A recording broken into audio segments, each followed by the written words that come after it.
Hey everybody, Papa Wigs here with Wigs. We're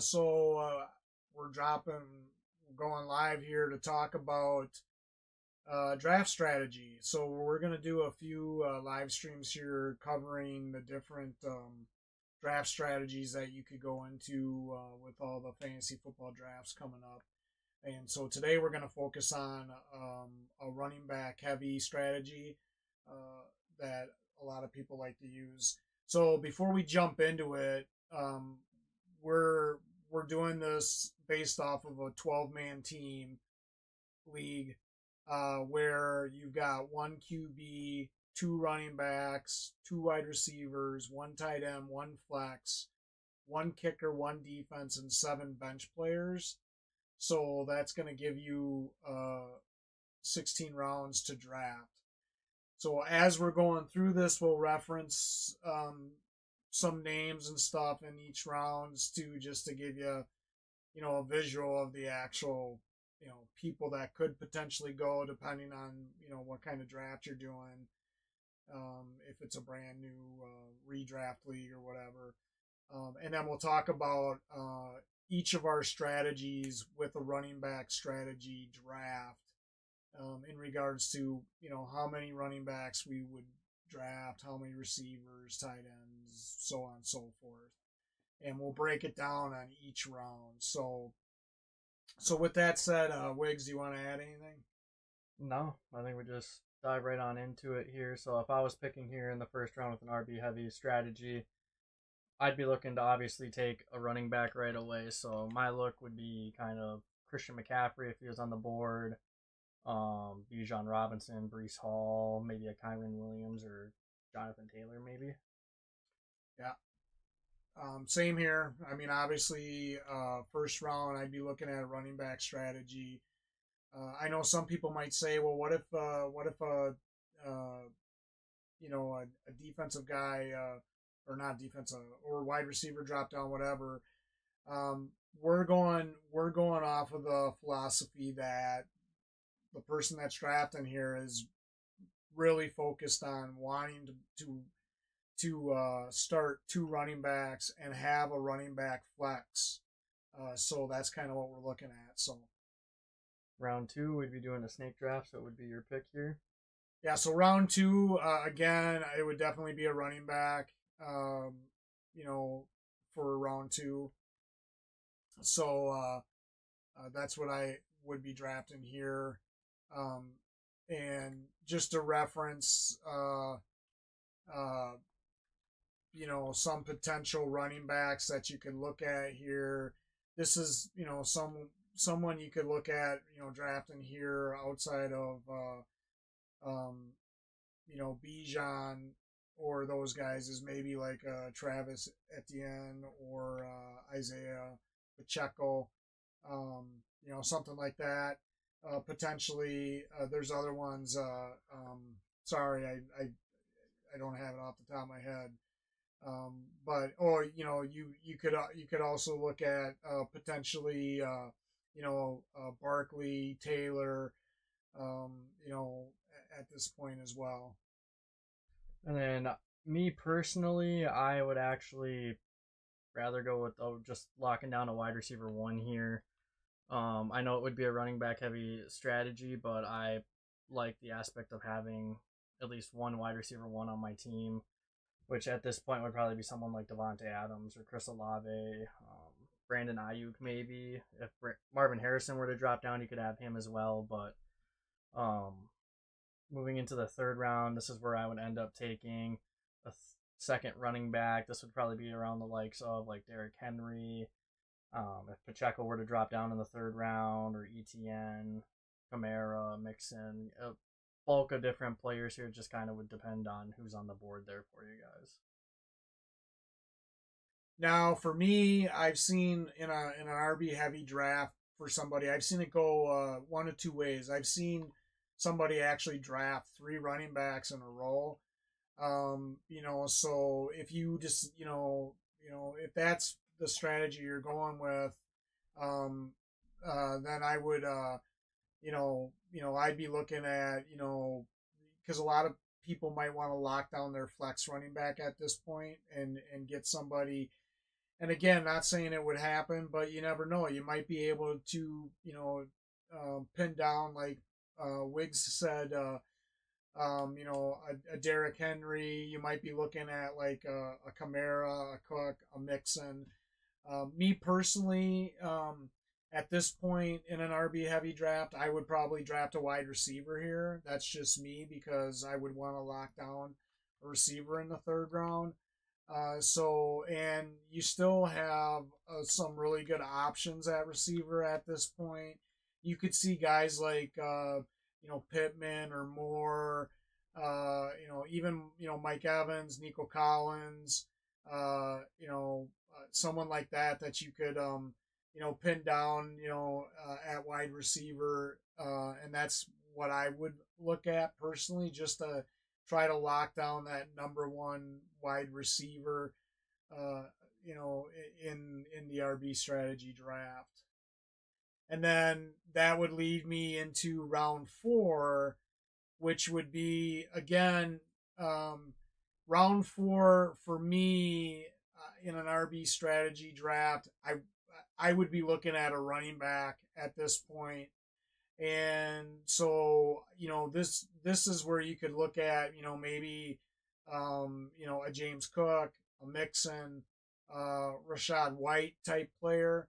And because then, doing that, you've locked down not only your starting 2 running backs, but you've locked down your flex running back, because most people that like an RB heavy team typically like to run a running back at their flex. And I do agree with you there. They like running it with their flex spot being that running back, but I'm kind of in a spot where if I was doing it, I think I would draft just like my backup receiver here just to lock down another top guy right away. Ideally, I'd only really do this if I'm in the later half of the 4th round, so those like 7 through like 12 picks. If I was in that first group there of being like 1 through 6 in the 4th round, I might sway towards being a running back, but I think locking down someone like a Devontae Smith or Jalen Waddle or Zay Flowers, even DK Metcalf or George Pickens would be good.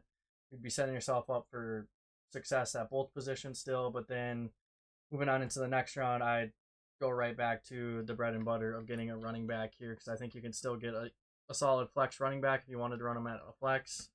You could see someone like Rashad White or Kamara drop down. You could pick up James Conner. You could have a sleeper there in Kenneth Walker.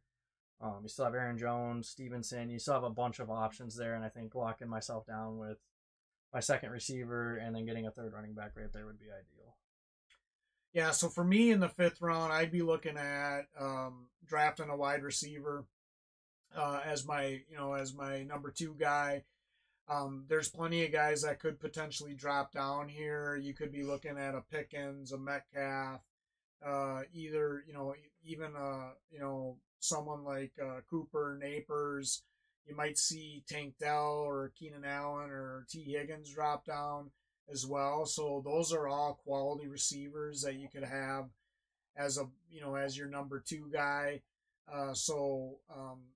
That's where I would pick. And then number 6, at this point, I've locked down my running backs, my receiver. So, my thinking going into the 6th round at this point would be, okay, I'm going to try to lock down one of 2 things. I'm either going to lock down a running back that maybe fell down that I wasn't expecting to fall down at this point, and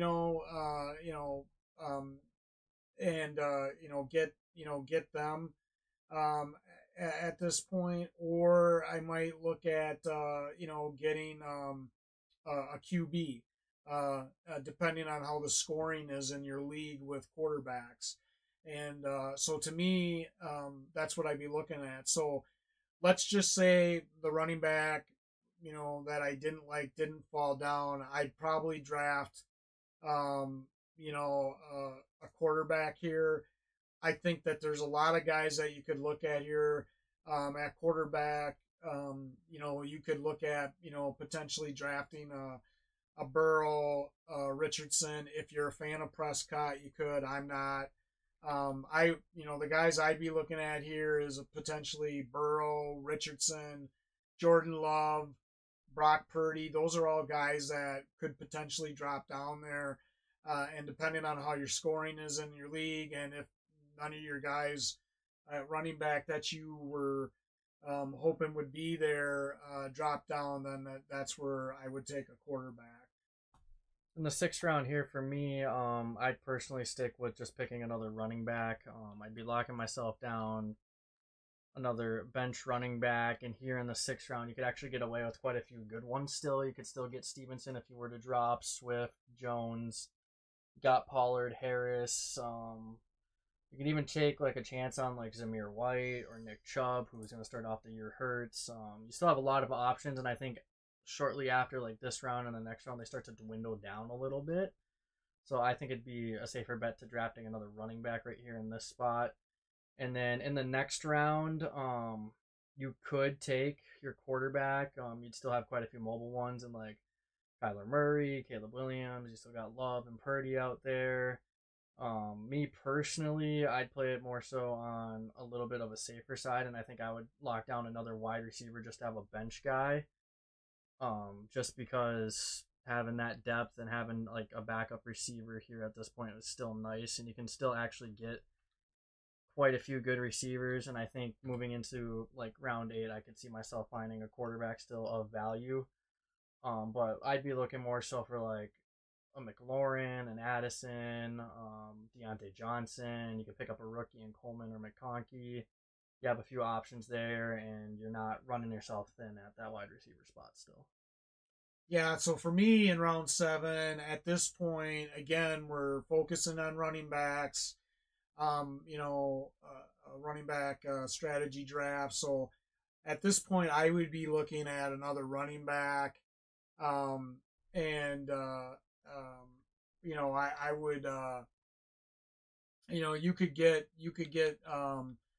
you know, uh, Jonathan Brooks, Najee Harris.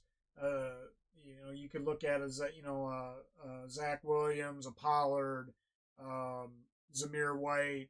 Um, this might be someone might want to take a chance on possibly drafting Chubb at this point just to have him on their team and stuff. So I would be looking at a running back at this point. And then in round 8, this is where I'd be looking at getting another wide receiver. And there's still a lot of decent wide receivers that you could potentially get here. Someone like, some receivers could drop down here. You could see a McLaurin potentially drop down, or a Godwin. But you also got guys like Deontay Johnson or Ridley or the rookie Keenan Coleman, Reed from the Packers.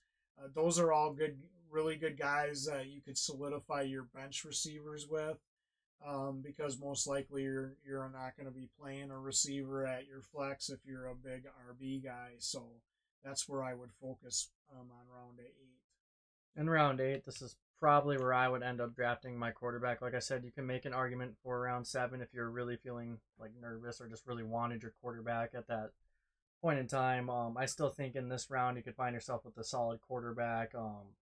You got Tua, you got Goff, you have Daniels. You could still maybe get Williams or Murray or Purdy, depending on what players were drafting prior. But overall, there's still quite a few options. You still got Herbert as well, and Lawrence, and a few others. And I think here in this round, you still have a ton of value there from your quarterbacks.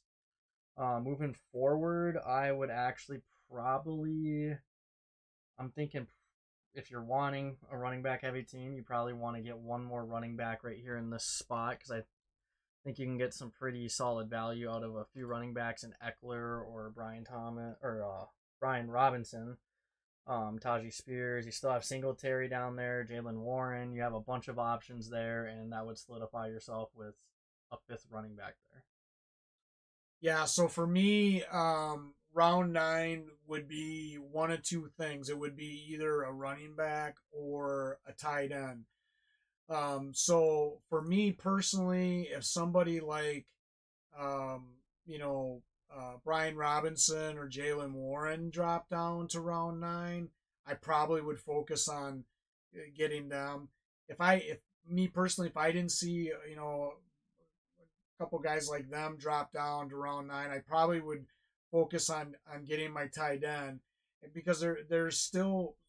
I feel that this is a good class of tight ends for this fantasy football year.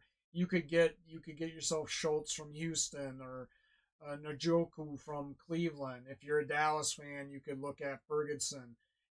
This is a good spot to maybe think about someone that's tied to a rookie like Komet from Chicago. So at this point, I would probably draft a tight end unless a surprise running back was there, and uh, at that point. And then round 10. Round 10, if I drafted a tight end in round 9, at this point I would look at again drafting a running back. And to me, you could look at somebody like potentially a Gus Edwards or Benson from Arizona. You might have a guy like Jerome Ford that's still out on the board, um, that you could get, in regards to round 10 and stuff. And again, that's because I'm focusing on, I'm really big on my running backs. And so I'd be looking at another running back here that would put me, right at 5 running backs with, me personally seeing this over how many years I've been doing this. I'm probably going to draft at least one more running back in an RB heavy strategy draft. Yeah, and then moving on into the next round, me personally, I'd want to at least have, one or two more guys on my bench at wide receiver that could be of use throughout the season. So I would probably end up taking a wide receiver here, and that could be a variety of people. You have Jameson Williams there from the Lions. You have Curtis Samuel. You have Tyler Lockett. You could take. I personally would take Jacoby Myers in this spot. You got Mike Williams. You have like a bunch of different options here. I would lock down one of those guys.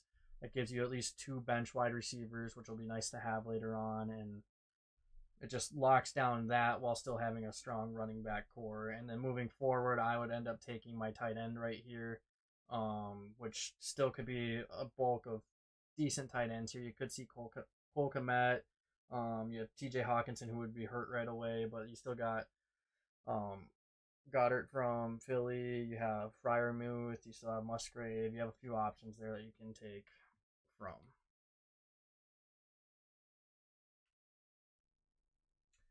Yeah, so for me right here, I would definitely probably take a wide receiver in round 11.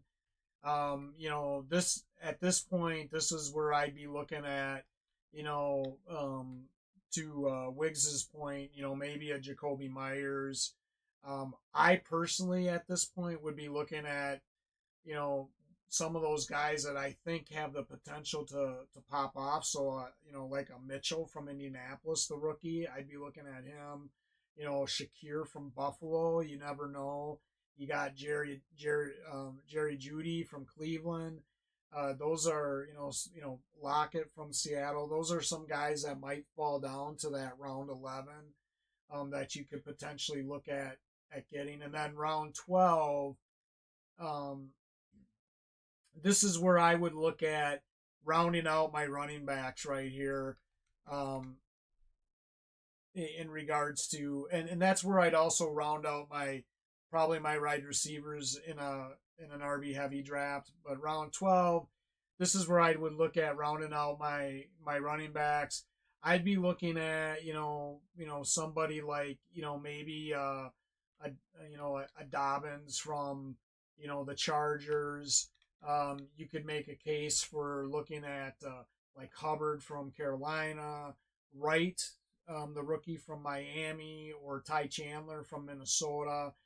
Those are all guys that would be potential decent guys to have on the bench at this point. And then, like I said, a lot of times in the RB heavy strategy drafts that I've been involved in, I've seen guys with that strategy draft 6 running backs, and that's where I'd round out my running backs, is in that round 12.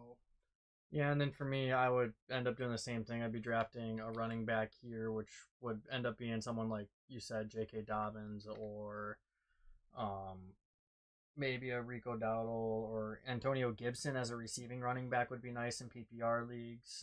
He should be filling in there quite a bit for Stevenson, so that might be one of my top options there. And then moving into round 13, you can draft like a defense or kicker here. I know some people like having two of each. If it was me personally, I honestly wouldn't hate it if you went for like another running back if you felt like having a seventh running back on your team and only picking up one defense and kicker because you can get away with just swapping in player or defenses and kickers on your bye weeks and figuring that out.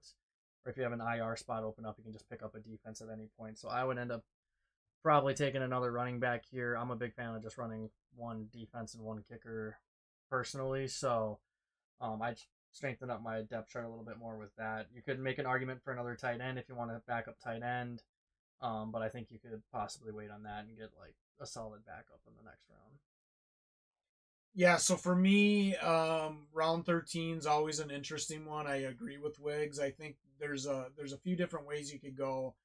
One, you could go with a backup tight end. At this point, if somebody fell down to round 13, maybe a guy like Goddard or Friedman or somebody or Musgrave might fall down. This is also where someone like you could see someone like T.J. Hawkinson maybe falling down around 13, and given the fact that he's gonna most likely um, fall out in the pub right away, so I could see going with that. This is also right where you might start seeing a run of defenses. So I agree with Wiggs here that if my backup tight end didn't drop down here and I didn't like who I saw, most likely I would probably you could look at a backup QB at this point, but I think that you probably could wait. Maybe I'd probably look at maybe a defense here, if that's the case, because a lot of times I'll see guys that do the RB heavy drafts. They like to draft their defense a little bit higher, to solidify their defensive role to hopefully pick up more points, because they feel like that's going to give them an edge. And then round 14. And then round 14, this is, if I pick my defense in round 13, round 14, this is where I'd probably look at, drafting my, either my backup quarterback or tight end, depending on who I like the most at this time. So, for me personally, if somebody like Kirk Cousins or Watson or Mayfield were still there, I would probably look at drafting, my backup, QB at this point. Just because you never know with the QBs, and it's always, oh wait, yeah, this is where, yeah, and it's always good to have that backup QB tight end. So Yeah, and I agree with you. I think this would be a good spot to pick up a backup quarterback here. I know I was talking about tight ends earlier, but that kind of, for me at least, is something where I like to kind of fill in when it comes to the bye weeks because most of the time you're not switching out your tight ends all that much unless you have two like strong tight ends, which some people do try to draft for. Me personally, I think it'd be smart to pick up a quarterback here and just secure yourself. You could have like Aaron Rodgers, Kirk Cousins, Deshaun Watson could drop down this low. Like, there's a lot of options here. And then moving into the next round, this is where I would just be drafting my defense and kicker basically. So round 15 would be probably a defense here for me. And yeah, and then that just brings it down to a kicker there in that last round, which all really comes down to what you're feeling, what defense you have faith in, and then for me, round 15, um, you know, to me, it always depends on who's dropped down. I agree with Wiggs. There's a lot of people that like to pick up the tight end, off of waiver wires, not knowing. So uh, this one is a little bit difficult for me. I think it all depends on who's there. My strategy would be I'd be looking at what tight ends and receivers are actually available at this point. If I like the tight end that maybe fell down that somebody else didn't draft, and I thought that it could give me an advantage to maybe play the matchup game with my tight ends since I picked my other tight end in round 9, I would, I potentially look at drafting a tight end here.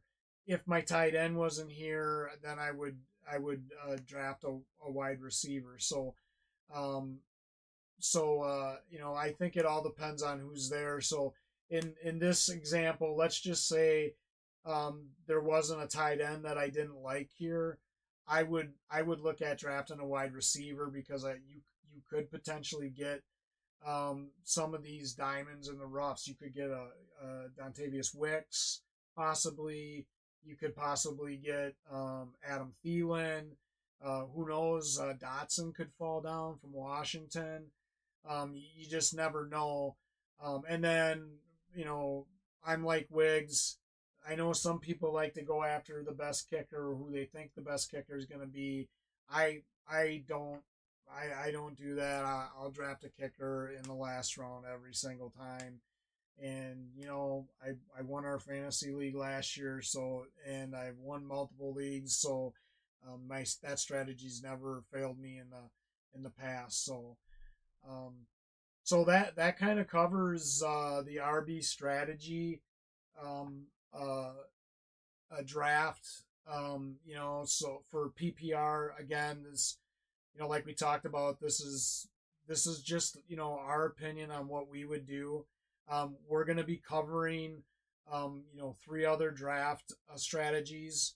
The next one that we'll be covering is the wide receiver draft strategy. The one after that there is a strategy out there where people kind of like to do the 50-50 flex strategy with running backs and wide receivers.